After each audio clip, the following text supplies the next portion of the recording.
Yeah, they've got the, we've looked at that. Well, good afternoon, They've got it everybody. down in the pool table. Welcome and thank you for coming. I'm Linda Shank. I am the director here, and I love it here. And so I welcome you back to a lot of our talks and things that are happening this summer.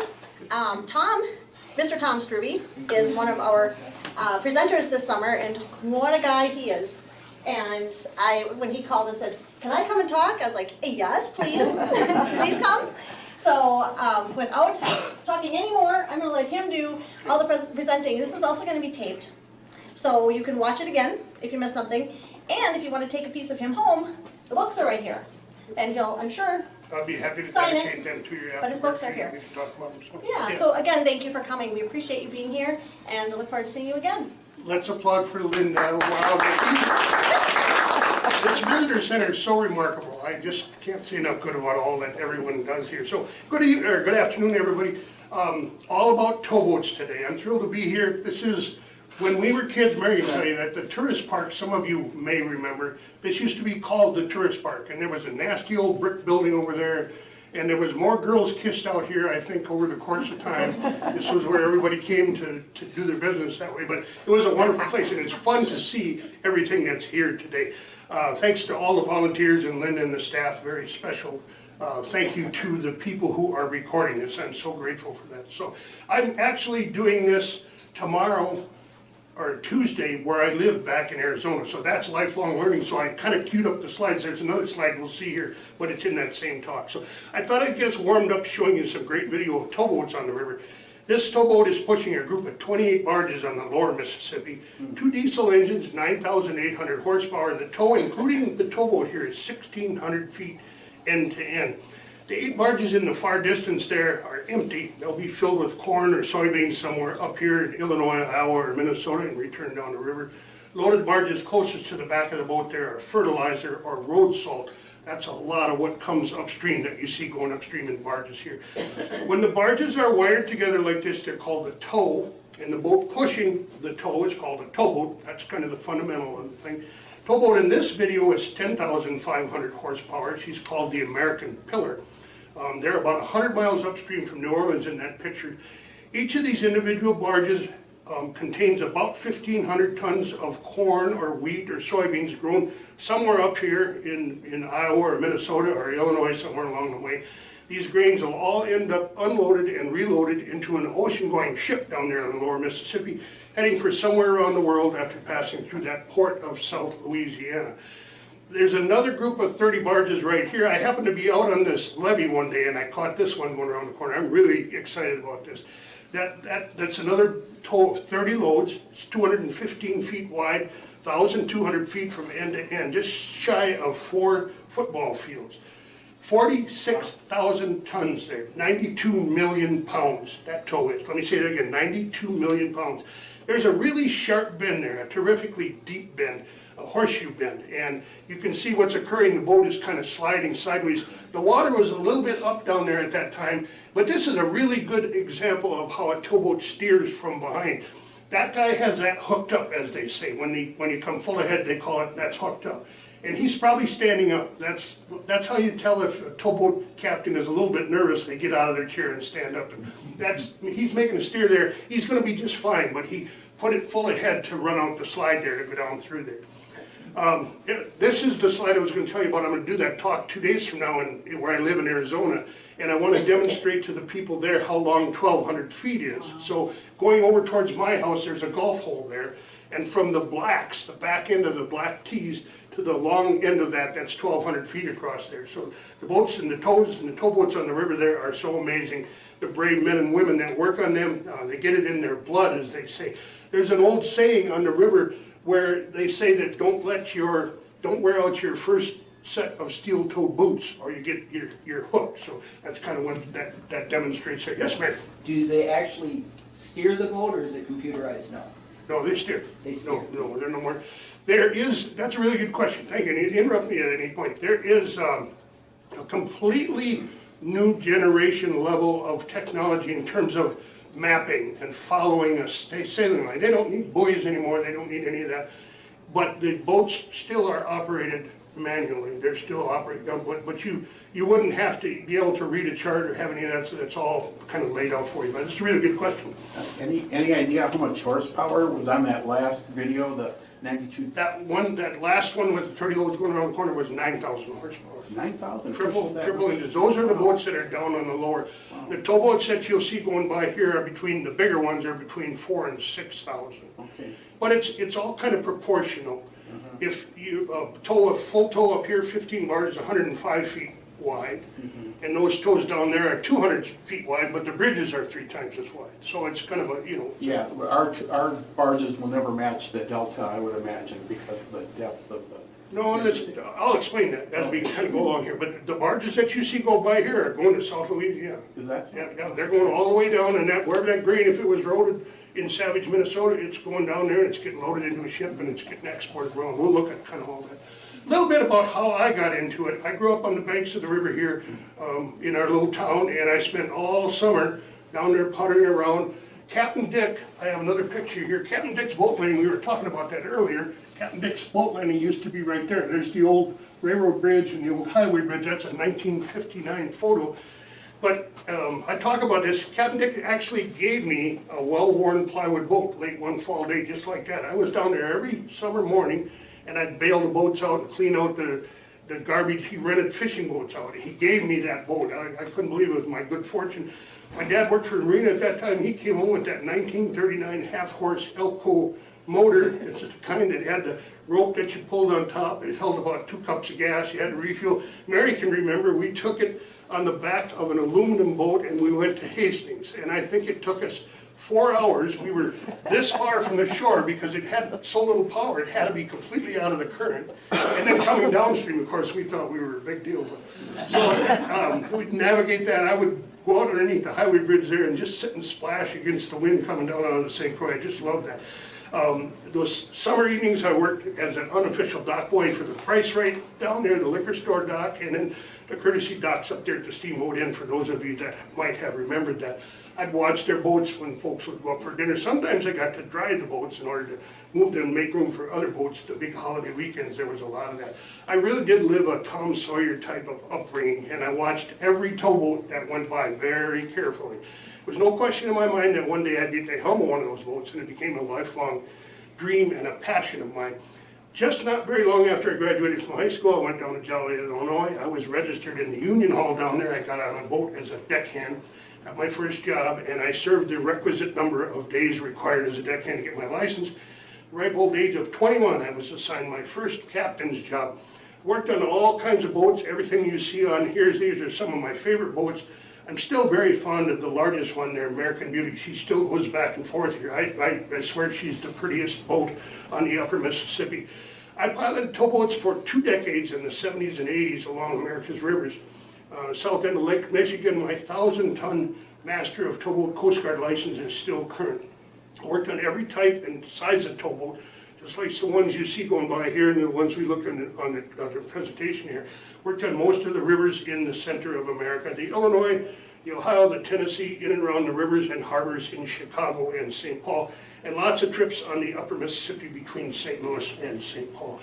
The top of this slide, there's a couple harbor boats that were favorites of mine in the St. Paul harbor that I worked on. One of my all-time favorite jobs, those of you that remember, the towboat Sioux used to be moored down here in Prescott. That was a premier post for the company that I worked for Twin City Barge at that time. The Sioux was their flagship. We often had VIPs come on board for the day as we went up the St. Croix River. They used to drop coal barges right over here, Illinois coal, and every morning the Sioux would take 6 or 8 of those barges and go up the St. Croix River to the King plant. And up at the King plant they had an auto unloader that was very, very sophisticated and innovative at that time. It could unload 1,400 tons of coal in about 35 minutes. It was really an amazing thing. That contract only lasted 10 years. Anyway, I digress. But it was a marvelous, wonderful day job. No nights and weekends. The Sioux was stationed in hometown here, and I was lucky enough to be relief captain with Denny Shipton. He was the permanent captain on there, but I got to do that. I was very close to my dad. He worked for the city. Many of you know that. One day we were pushing our load of coal barges up through that bridge, just right there, 5:30, one beautiful crisp morning. I just happened to, I think it was about 22, I just happened to walk out onto the bridge there. Oh, there's the King plant. But right where that yellow arrow was, my dad was standing with his camera. He was really proud of me, and I was so proud. I always get teared up when I think about how proud I felt that day. That was pretty neat. So a little bit about the rivers in the center of America, the cargo shipped by barges, and where we find the majority of the towboat traffic. I promise we'll come back to the towboats in just a minute. The Mississippi is the anchor or the base of America's navigable inland waterways in the center of America, without a question. She's the greatest river in America, but she doesn't reach that pinnacle status alone. Along her length and breadth, she joins forces with these tributaries that you see there that originate in those river basins shown on the map. We all benefit from her broader and combined industrial and environmental strength. She gets all the water that runs off all the land from the Missouri River way out in the farthest reaches of western Montana, all the way up the upper Mississippi, less than 100 miles from Canada, Lake Itasca up there, and then the Ohio and all of her tributaries all the way over into western New York. All that water drains down into the Mississippi River system. She drains 41% of America. There's a lot of runoff. She floods, and often dramatically. If it's a dry time, the water levels go down, and it's a different deal. So Mississippi winds through 10 states: Minnesota, Wisconsin, Iowa, Illinois, Missouri, Kentucky, Tennessee, Arkansas, Mississippi, and Louisiana. And the Big Muddy provides drinking water for 50 cities, millions and millions of U.S. citizens. She supports a $14 billion shipping industry and tens of thousands of jobs. This map shows all the American navigable ports. All or most of the robust inland ports are in those yellow dots, and the oceanside ports are the light blue dots. 48% of our commercial goods pass through these ports and harbors in America. The inland navigable waterway system in our country includes a total of 12,350 miles. And there are 239 lock chambers on these systems at 193 different locations. Some maps showing, okay, I'd love to tell you all about all these other rivers, but today, because we just have a certain amount of time, we'll focus on the upper and lower Mississippi and the Ohio River. The northernmost, again, of these, the upper, is characterized by these tall limestone bluffs that we have that you see here. They begin down the river about at Cape Girardeau, about halfway between Cannibal and in Cairo, Illinois, right where that yellow stripe is pointing there. That white colored layer over the North American continent was, simply put, the Lake Agassiz Glacier. Had a lot to do with the terrain up here back eons ago. The runoff from that glacier carved a channel into that sedimentary rock that we see here, where that shale and sandstone eroded more easily. The upper Mississippi River Valley is wide, where the river valley is narrow, like we see in so many places up this way. The harder limestone was present. So the barges moving along the upper Mississippi move close to 85 million tons of cargoes annually. The Ohio River is called the Old Man's River by today's towboat folks. It's very broad and very easy river to get up and down if you're driving a towboat. The professional captains say it's just very, very easy. Millions and millions and millions have been spent over there in the last half of the 20th century and into the first 2 decades of this century to build and improve the lock systems over there. By contrast, only 3 of the 29 locks and dams on the upper Mississippi have been improved from their original construction as part of Roosevelt's WPA projects in the late 30s. The Ohio River feeds close to half of the entire volume of water that makes it to the Gulf on the lower Mississippi, and she moves 184 million tons of cargo along her length and her tributaries along the way there.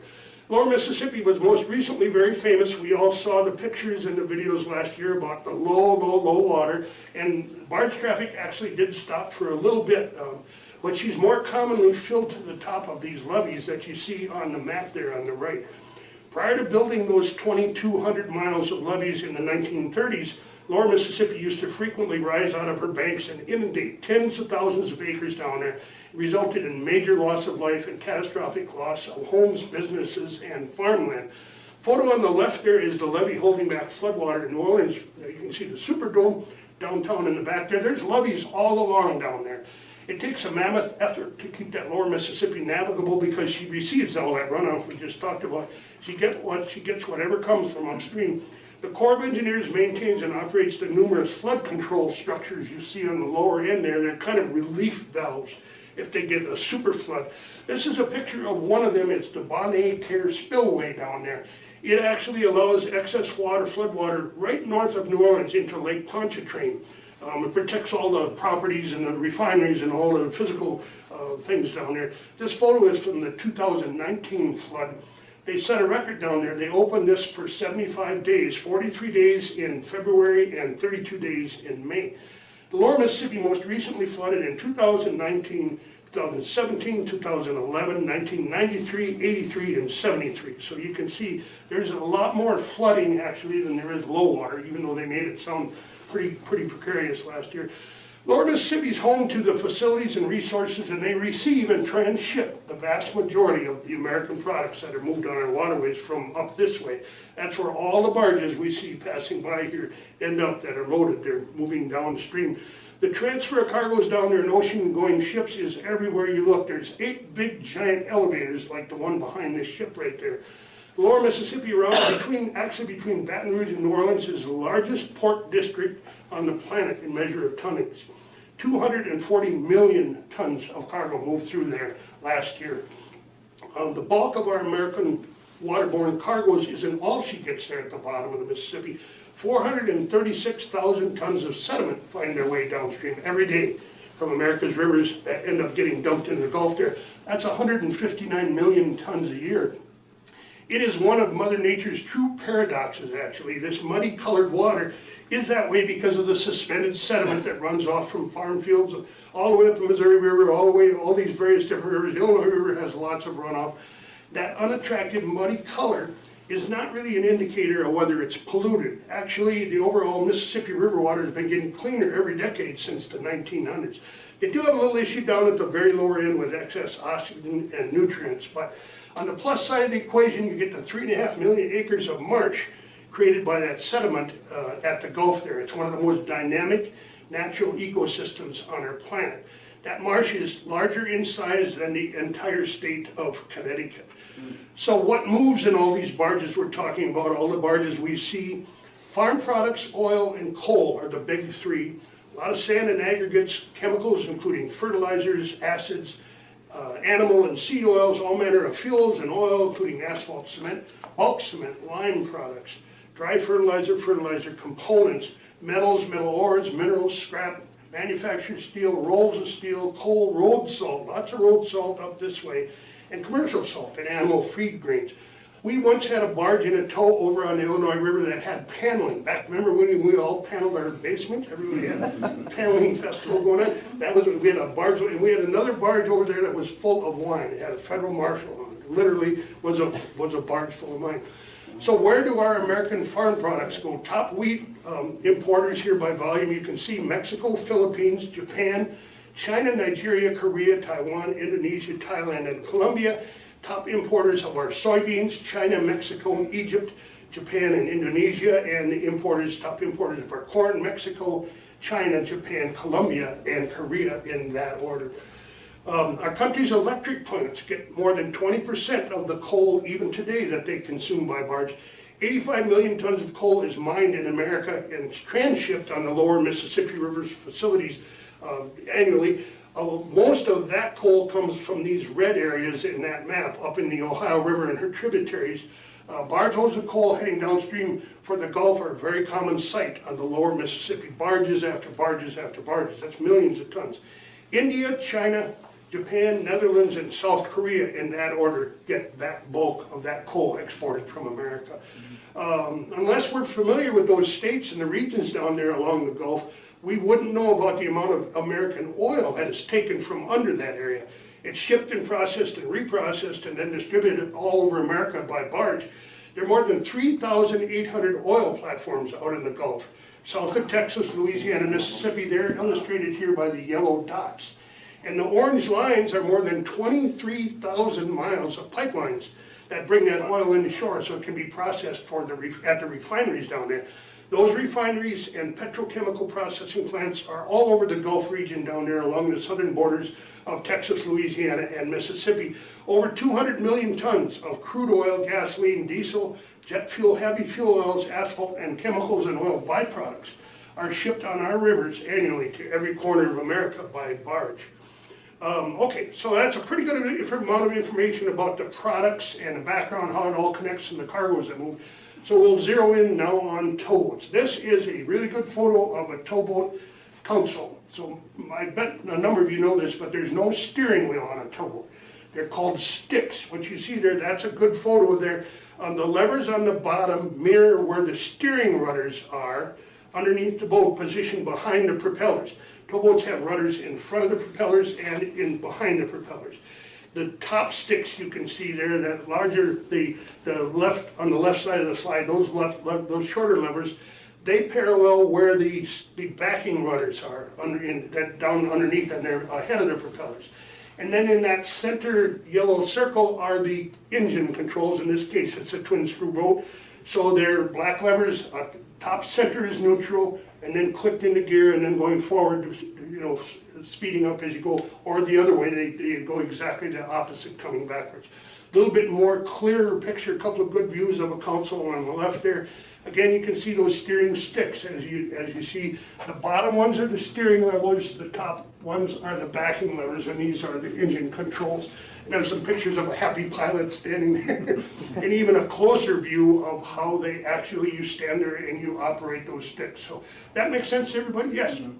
Down at the Historical Society in Prescott, Webby donated the sticks and... Oh, do they have them down there? Yeah. Cool. So if you actually want to see them, there's a flood presentation going on, and we have a whole river room of donated stuff. Excellent, excellent. That's really neat. Thanks for sharing it. And it's marble.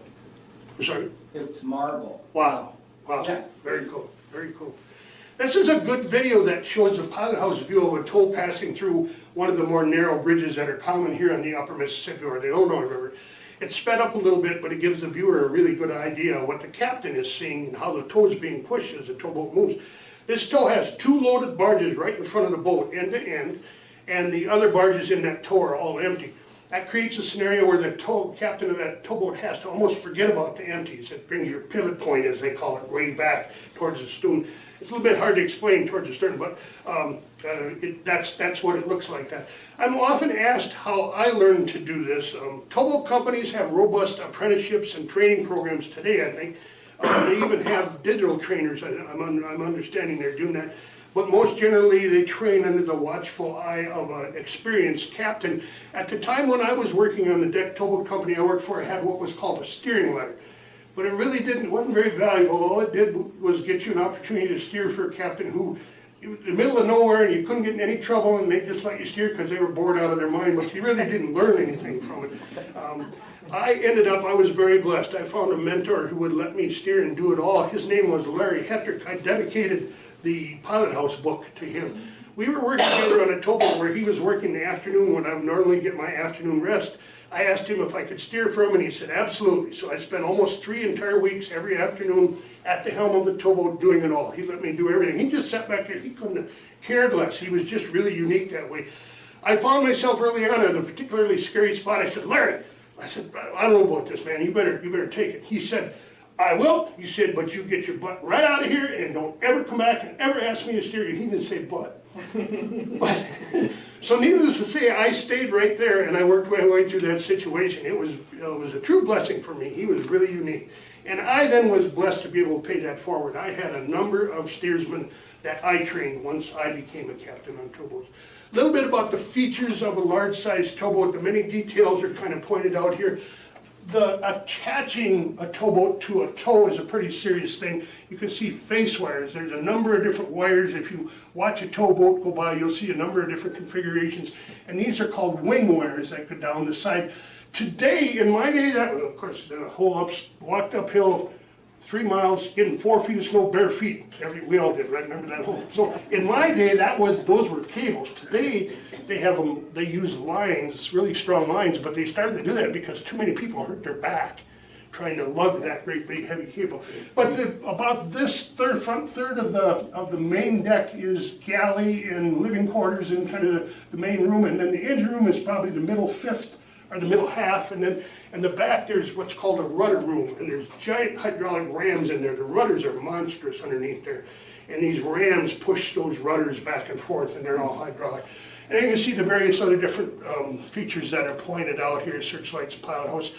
The quarters for the officers, the higher you go, the more Likely you're gonna have a captain up high, and then the engineers and the other officers, deckhands and folks typically are lower down. Another good kind of a shot of that same sort of a scenario, these are boats that you see commonly go by here.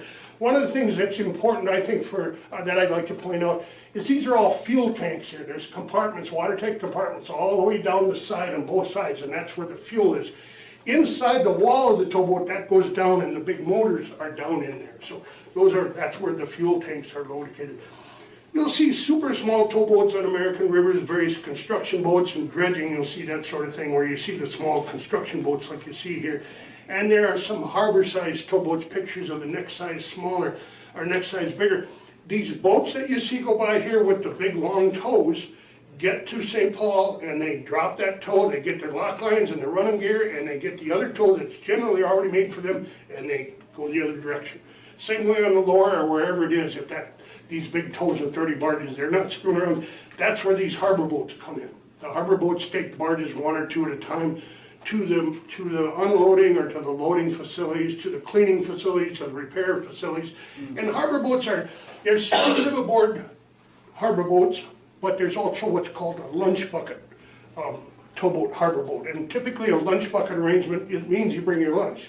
So those folks work from 6 in the morning till 6 in the evening, and then the night shift works from 6 in the evening till 6 in the morning. On the bigger line boats, well, here I'll show you this side drawing of side profile, medium to size towboats. I did a little, the red here check is circling the backing rudders or flanking rudders.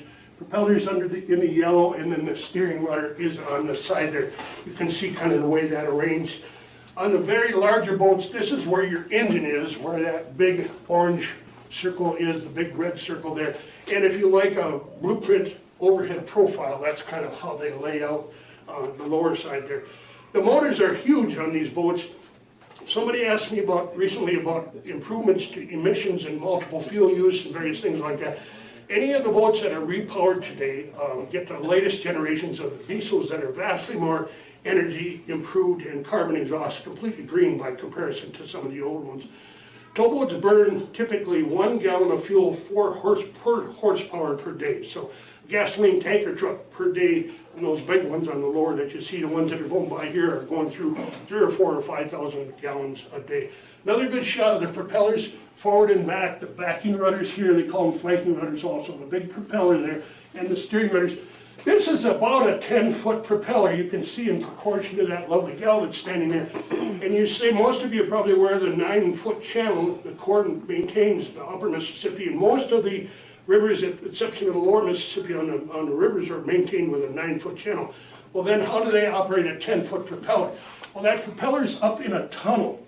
And in this case, it's inside a quart nozzle, which all that is a tube that makes sure that all the propulsion goes either out the back or out the front. It doesn't, none of it can get cast away, so they reserve all that energy. But that tube is mounted up, and so the water level's here, but the propeller's up here, but the water is getting sucked through that. That way they get a bigger propeller and more power. Yes? Yeah, so does that tube inherently protect the propellers as well? That's a very good question. Yeah. Quart nozzles are, yes, and I won't try to, it gets a little bit convoluted. A harbor towboat sometimes they have a series of tubes that are built down on the outside of the propellers and rudders to keep from damaging them if they get in towards the shore. You never see that on a big towboat. But you're right, the quart nozzle does protect the propeller to a certain degree, but it also does another thing. If a tree decides to go through there, it's got to go through there. Oh, yeah. Well, the other thing is when you get in ice, boats operate in ice pretty frequently. The Upper Illinois River, and I don't know if the video is on here about them coming through the Lake Pepin here, but when you get ice in there, you can end up with a kind of a mess. And as you can see, one of these flukes is a little bit bent here. I don't know what happened, but the answer to your question is yes, they do kind of protect them to a certain degree. But they can also be a kind of a pain in the butt too. If you get something caught in there, it's kind of a mess trying to work it out. Here's another shot of the propellers and rudders. Again, you can see there's 2 flanking rudders in the front of the propellers, and then these big steering rudders on the back end. That makes sense to everybody? Other questions about that? Here's a side view of those rudders on a conventional boat again, and then I found a video that shows the backing rudders that are on blue on the bottom. I'll redo that. the backing rudders are moving there in the blue, and they're in front of the propellers, and the red rudders are the steering rudders in the back. So all that is if you don't generally, if you're pushing almost always, but if you want to back yourself over, then you just push those rudders over and you back full, and it just points the boat that way. It's a bunch of energy that goes that way. There is a new generation of towboats that are coming around, and they have Z-drive propellers. And this system rotates 360 degrees, so there are no rudders. And there's no reverse. You just turn the thing 180 degrees and run it, and it thrusts backwards instead of frontwards. These are pretty, not common, but you see them pretty frequently on the lower river now. And I operated one of these on a construction boat, and it's really fussy. I don't know that it'd be something that a common towboat captain, your everyday run-of-the-mill towboat captain is probably gonna have quite a tough time understanding how to work that and how to make it all work. All right, so here's I have some good videos about steering. This is a tow of empties, and a couple things to point out here. You can see they're holding a point. Look how he has to point at that bridge pier. And now the whole tow is sliding, and it gets down in there, and then he'll turn it and come back out. That's really a good view of what they have to do to steer a tow of empties.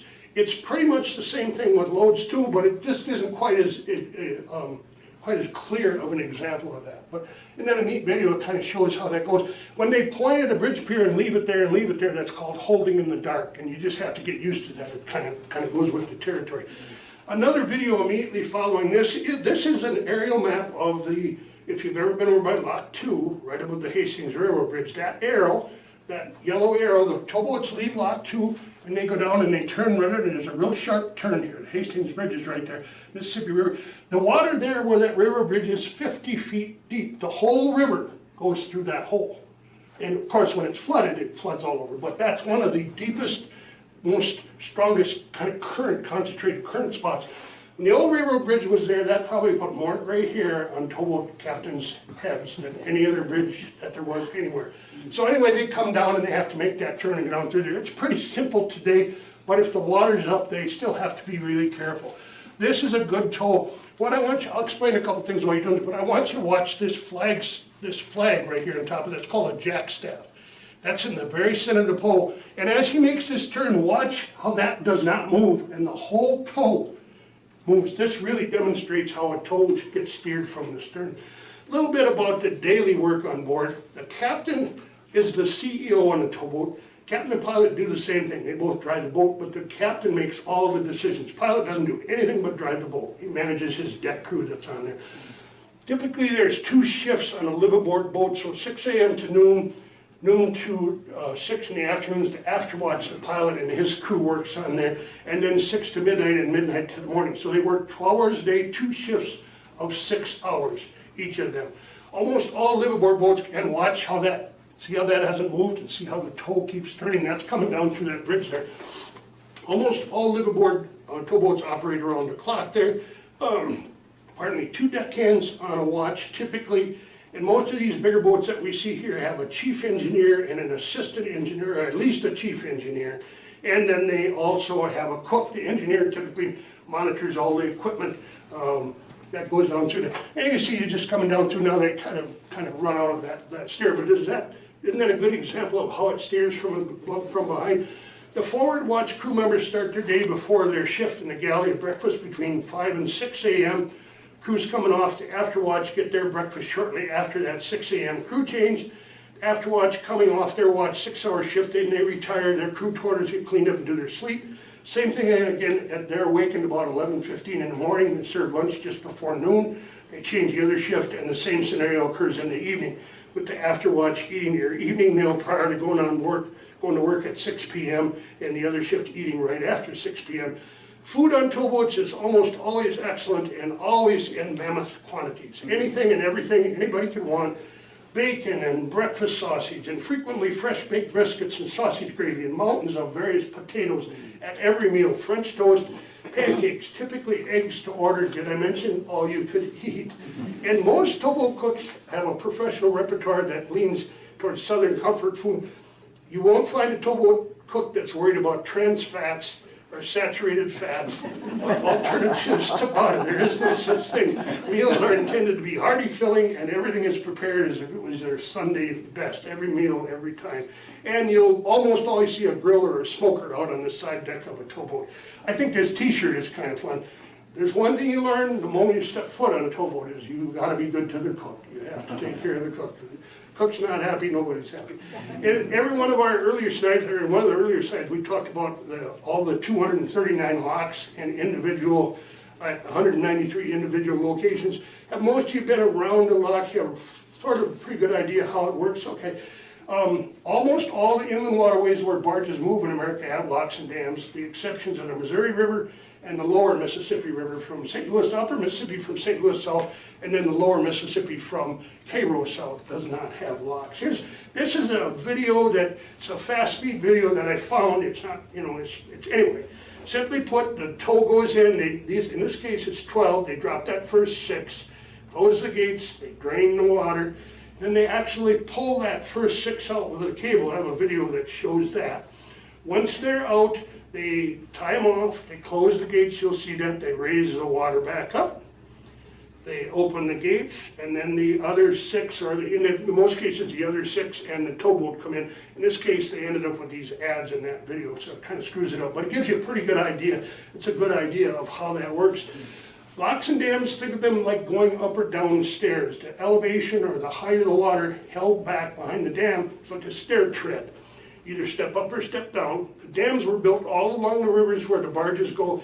In almost all cases, they put one wherever there was a need to hold back the water to the depth of at least 9 feet. So the Corps of Engineers maintains these river channels all over the majority of American rivers at that depth, and that's how far down they'll go. That detailed map on the left there shows the 27 locks and dams on the upper Mississippi. That particular map also shows the locks and dams on the Illinois River. And again, that stairway graphic on the lower right shows you the level of the elevation at Minneapolis here is 750 feet above sea level. And then Lock 27, right down just a little bit north of downtown St. Louis, the elevation there is 395 feet above sea level. So between Minneapolis and St. Louis, the river drops 404 feet. So there's another video that shows a group of barges being disconnected. This is called a brake coupling, where they connect that. They build that coupling in a certain different way. That crew unhooks it, cables and ratchets. The barges back out, they close the gate to either dump or fill. And then there's that powerful electric winch there mounted on the wall that pulls that section out without the towboat. They get past the lock gates and they secure it. Then they finish filling the lock chamber and they do that. I got this video, again it's sped up, I sped it up on purpose, but they stop these tows. This is, well, it would be 14,000 tons here. He's stopping it with that rope. See it smoking? This is at night, and the picture's a little grainy, but that's called, that lock line is called Poly D, and it's super, super strong. But they just, that's called checking it, where they just let the rope out a little bit, but they control it, and then finally it will stop. They tie it off and do their thing, so you can see them working that way. Here's another video of a boat walking through down in Lock 15 in Rock Island. That's a double-decker railroad bridge down below there that opens and swings the railroad. It's still active. Cars on the bottom and railroad on top. You see they're dropping down. Now they'll pull out.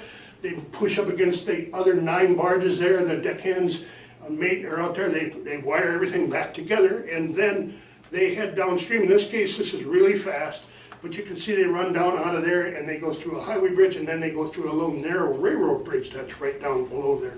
Again, kind of fast speed, but it gives you an idea from the pilot house what you're looking at doing that. Folks always ask about the wires and the ratchets. The equipment that holds the barges tightly together is a solid union. They have to be tight. They can't be twisting at all or it'll just snap in two. They're heavy steel cables. They have a loop at each end. The device is called these ratchets that are shown up here. I'll show you a picture of that, but the fittings, these are kevels, timber heads.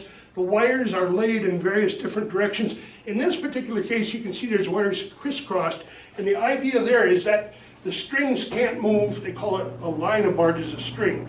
So if there's 3 of them, it can't bend at all. So if they do this, then the strings can't move, and they just wire that together and together and together. They unfasten it at the lock. Here's a good picture. It kind of shows the workers moving these heavy, thick cables, and they range them just so. Once they go to hook a cable, this is what they do. 2 guys get on that ratchet and hook it. They put it in a chain link, close it up like that, and then the deckhand sits there and moves that ratchet. It's like two screws coming into the center of it. Those are sometimes called turnbuckles too. When I was first on a towboat, I was doing what this guy's doing, and you get it really tight as far as you can go. And I asked the mate, I said, how tight does it have to be? He said, as tight as you can get it and 2 more turns. So that's really gotta be tight. A little bit about the barges. Here's a look at dry cargo barges. Think of a barge as a container inside a container. And if it's a liquid barge, it's the same thing. But this whole inside area, like in a liquid barge, it might be compartmentalized, but in a dry cargo barge, like you see here, that whole thing is just like a tub sitting inside there. And then there's watertight compartments all the way along the length of the barge. Each one of those has a hatch, and each one is separate from the other. So if they happen to punch a hole or have a crash, these crash boxes, they call them on the ends, are the same thing. They're watertight. So you can do some damage to some portion of the barge, but typically only that portion of the barge will fill up with water. And that way you don't have a barge that's sinking. That's typically how that works. Covers are kind of interesting. This is a diagram from the old days where they used to have a lot of roll covers. This one would roll underneath that one, and they would roll together and they stack up towards the ends. This is actually a picture of an old steel-covered roll cover. This roll cover here would roll up underneath it, and it's alongside these new fiberglass covers. Roll covers weigh about 10,000 pounds, and fiberglass covers weigh about 2,200 pounds. So you can see why everybody has gone to the fiberglass now. And this is an example of sometimes you'll see them stacked on the ends, and if it's a cargo that doesn't have to be protected from the weather, you'll see it like that. All sorts of liquid carrying barges on the rivers today, all kinds of different petroleums and various different things. All double skin. Used to be you could see a barge that had oil right here, steel wall, and river water right here. No more. That's, if you want to find every official that ever was part of any government, just have an oil spill someplace.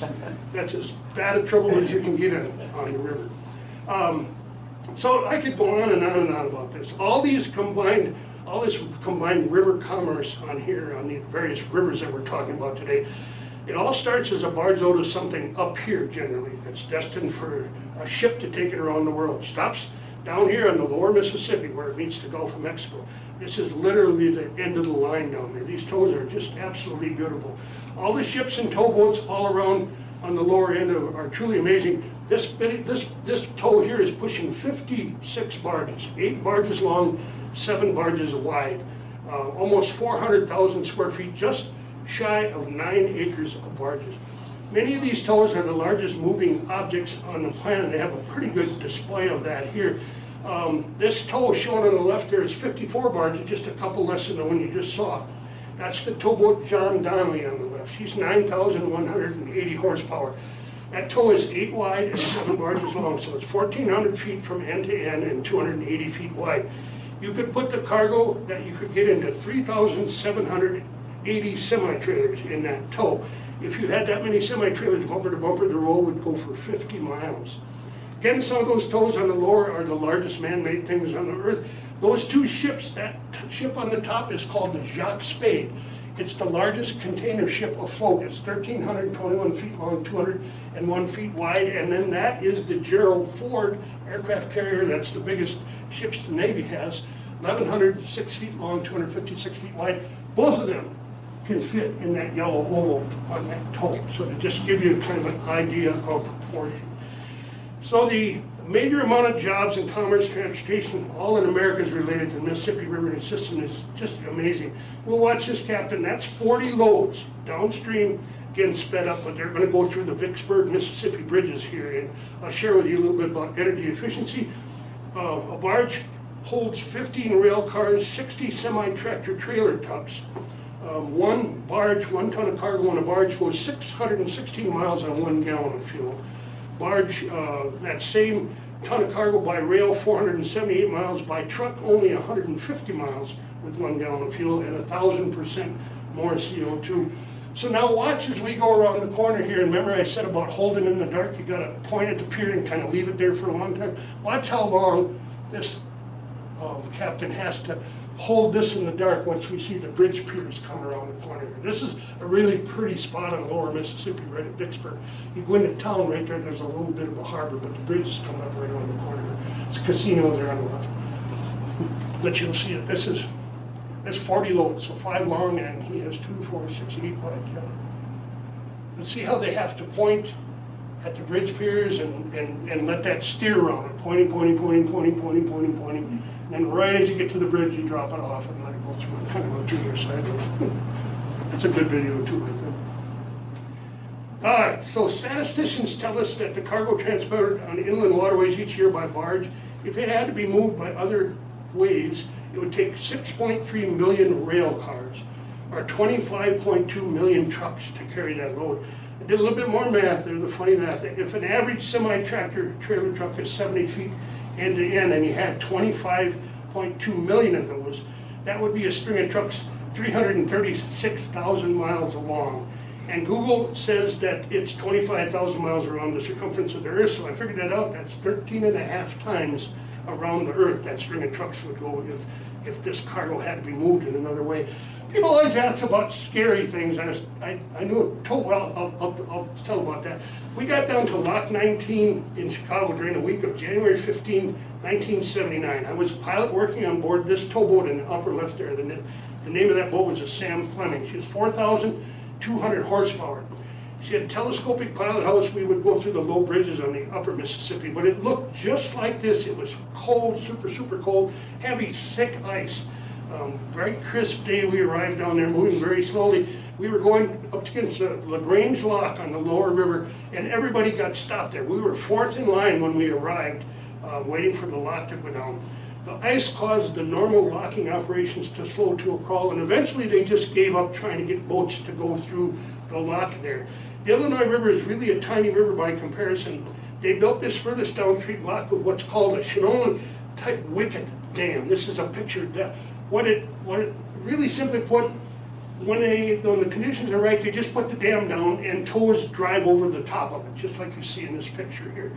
So normally, or not normally, but sometimes you would just drive over the dam. Well, in this case, the dam was up, we were all up here, but the lock became impassable because of so much gorge ice that was coming down. It was just really bad. So long story short, late in that night of the third day, it was 3 days before they went out there and they had some devices and they dumped the dam. But when they finally got the dam down, the ice was gorged so badly that it really didn't flow normally. There was just, think of like a garden hose. So then in the middle of that, there was water going down through there. So away we went. Actually, we had a 5,000, American Beauty broke our tow out. And away we went down over the dam. And just about the time we left, it started to snow just like this. And that's what I saw out the pilot house window. It was a shutout binding snowstorm. You can't use lights when it's snowing like that. So I had radar on that boat, but it was very preliminary radar back in those years. And when we went over the dam, it was like going over, a waterfall, literally. You could feel it in the seat of your pants. And I was steering, so I couldn't see anything, the blizzard, radar, I was just steering where I thought, and it didn't make any difference. The ice was froze from the bottom of the tow to the bottom of the river. And I was just going wherever the flow was taking. Are you literally going over the dam? Yes, literally going over the dam. But it's not like I showed you that this set of wicked pictures.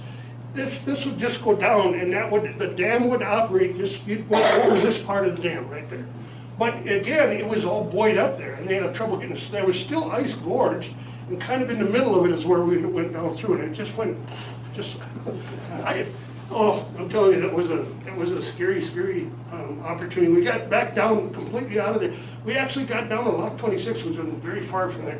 And the ice was still frozen to the bottom of the barges. When we locked down, the barges were sitting up. There was so much ice between the bottom of the lock chamber and the barges that it really made a difference there. Mark Twain has those cute quotes about terrifying events. He said, "I lived through some terrible things in my life, some of which actually happened." So, one more video that shows the captain got some real bad trouble here. This is Lock 26 down in St. Louis, and if I had a piece of legal paper, I couldn't write how many things this guy's doing wrong. But he did a $1.4 million worth of damage right here. And this again is sped up, and you can see the various speeds. But that's called sandbagging that pier. The barges are broken up, the tow is broken up, all the pieces are coming down through here. He should have never been over there. But it's kind of people always ask about, well, you hear about crashes. Well, here's a good one to see. You should have turned around. The only thing he did right is catch this barge before it came down and hit the rest of the dam. It's just, that's one of the most amazing videos that way. Time to stop. I'll just a little bit about the books, and I'm so grateful, Linda, for you to have them here. I feel so proud to have the books here in this town where I was raised, and I have so much, I have so many people to thank. When Prescott really is a town where it was raised by a village. When we were little kids, if you were acting up someplace, whoever's home you were at, they got to discipline you, and your parents never minded. Every parent looked after the other parents' kids, or the other kids. Everybody just really got along. But that handsome fellow you see here on the right, that's me 52 years ago. I didn't have any idea that 52 years from then I would be doing what I'm doing now. Otherwise, I would have taken a lot of pictures, but those are the only two that I have. The All About Tugboat books goes through a lot of what you saw today. This Pilot House Days book, I'm really proud of and really tickled with. I used a lot of narrative, so all of my best river stories are told sitting in the pilot house with other captains going up and down the river. We leave here about Thanksgiving time, go all the way down to Cairo, and then go all the way up the Illinois River, and we talk in the pilot house the whole time. So that's what's in that book. And then most recently, my wife and I traveled the Great River Road from end to end, and we wrote a book about that. I wrote a book about that. And this is a completely unsolicited email that I got from some folks from California a couple of weeks ago. And they said, we used the book the whole way, and boy, it makes you feel pretty good when you've written something like that. So anyway, that if you're interested in the Great River Road, there's one set of pages in there where there's 80 destination stops along the way that are featured, and there's an index that shows you where they're featured in each one of them. So it's just fun that way. So anyway, thank you. Questions? Yes. The MV you referred to in that book, is that motor vehicle? MV is towboats are all, like steamship is SS, motor vessel. Motor vessel is what the MV stands for. Okay. Good question. Other questions? Yes. To comment, when you went into a 50-foot hole around that bend In Hastings? in Hastings, there's a point, a day marker at Polander Lake, just north of Winona. And I took an 80-foot reading out of my own boat. Oh, did you? Right at Polander Lake, where it goes into Polander Lake, and I just got to make a horseshoe bend and come back out around that day marker. And the day marker is a big cement base, but that is all bent over at about a 30-degree angle from the ice and that, but there's an 80-foot hole there. Yeah, I think there's, that's, okay, this is a good example. You see that stick right there? Yeah. When you see tows out here, that's something I didn't find time to explain. But every tow that you see go by here, bigger tows, there's one of those on each front corner. And those are transducers, those are depth finders. But it hasn't got anything to do with, oh my gosh, we're gonna run over a wing dam, because it's way too late if you discover that by using that. What that is the majority of the river we see out here is between 10 and 14, 16 feet deep, most of it, literally. And there's some big, deep spots. Down below it gets deeper. But if they run it, and frequently there'll be an area that's 9 or 10 feet deep, literally 9 or 10 feet deep. So if they're running along with these big, powerful towboats and they run into that, they need to know that because they have to pull the engines back. Otherwise, it'll actually suck the water out from underneath the boat and the tow, and the whole thing will go down and hit bottom. So that's absolutely what that's for. Those are not for, oh jeepers, I'm gonna run over wing dam. No. It's just, all that does is tell the captain the water that's coming up and how much is gonna be underneath them. There's also, people ask questions about, it's supposed to take forever to stop a tow, and it does. It's never something that you ever wanna toy with, but if there's water under the boat, a tow can stop probably in its length, or even less. I've seen tows where in high water, if you back up full one of these 5,000 horsepower boats, you can stop a tow in 600 feet. But if you don't have any water, if you're 9 feet of water, it just goes around in circles underneath the boat. You don't have any power, so that's another kind of one of those issues. That's, shallow water really creates a whole series of issues, problems. When we first started coming up here, the towboats created a lot of wake. Yes. And then, you don't see that anymore, do you? No, and I was bringing it up to you. Here's the wake breakers. Is that what you have on the bottom of the boat now? No. Here's why you don't see that anymore. Today, everyone has not just one, but almost all of them have 2 sets of GPS mapping facilities. And there's a name for it, I can't, automated information system. Everybody knows where everybody else is. And so what we all used to run around full ahead, it didn't make any difference, you got it, as soon as you were on your way, you were full ahead. And that's when you saw those big waves and those. Today, they know that they have to go down to lock 3 and they're gonna be third in line and they gotta wait. So they just on a clutch, they're just bare steerage way, saves fuel, saves noise, saves stress, the whole deal. That's where you see most of these boats going by today have a lot less wheel wash, and that's why. Because the upper Mississippi now is crowded to a point that there's almost always a delay at every lock. So everybody is just kind of managing that. And I think, I have never had anybody tell me this specifically, but it makes perfect sense. If diesel fuel's $4 a gallon, and it goes through 10,000 gallons a day, somebody's got this figured out. If I can go from, a trip from St. Paul to St. Louis is typically 6 days, reverse is about 7. But if they figure out that it takes us another 10 hours, but we save $250,000 in fuel, we can make that work. You know, I think somebody is engineering this today to where they understand. Where it used to be, the fuel wasn't a big deal. That's all anybody knew. Before those wave breakers came, when those boats would go up and pass islands, it would suck all the water off Oh, yeah, between the that's islands, still almost happens. down 2, 3, 4 feet. And then when the waves came back up, it would wash all these small fish, minnows and game fish up on the beaches, and they couldn't get back in the water. That still They happens. would kill millions of fish with one pass. If you're on the shore of the Minnesota River and a towboat goes by, the river's so shallow that the water is sucked down. And the people, it's unfortunately very funny, but the people on the shore that are fishing are always watching the towboat. And that big suction goes down, they don't see that. But then down the way here, there's a big roller when it comes along. And if you're on the towboat, you can often watch their chairs, their fishing gear, everything just gets. As they go by. Mary, you had a question? Well,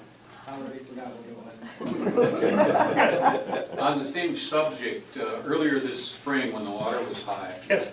and the birds were migrating, a tow was downriver coming north, and I watched all these birds gathering at the confluence, Yeah. gulls and so on and so forth, and there would happen to be about 30 loons mixed in. And I thought, what are they sitting there for?